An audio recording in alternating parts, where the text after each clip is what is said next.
ainsi que cela avait été annoncé des siècles auparavant. Jésus naquit dans la ville du roi David, Bethléem de Judée, Michée 5:1.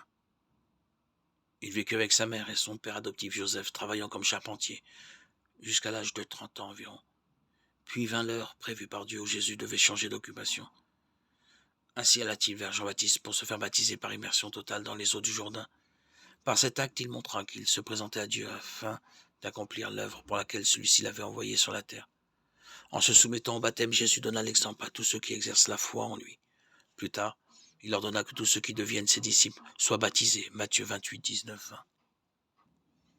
Et là, au Jourdain, une autre chose se produisit. Les cieux s'ouvrirent, l'Esprit de Dieu vint sur Jésus, et Dieu lui-même parla du haut des cieux, disant, « Celui-là est mon Fils le bien-aimé que j'ai approuvé. » Matthieu 3, 16, 17.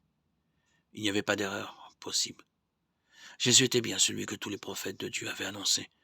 Là donc, au Jourdain, par le moyen de l'Esprit Saint, Jésus fut oint par Dieu pour devenir le grand prêtre par excellence, qui avait été annoncé le roi du royaume de Dieu, et encore, pour prêcher pendant son séjour terrestre. Luc 4, 16, 21. Il avait une œuvre à accomplir. Pendant 3 ans et demi, Jésus prêcha la parole de Dieu dans tout le pays, et il apprit à ses disciples à faire de même. Luc 8, 1. Jésus nous donna l'exemple à suivre pour plaire à Dieu.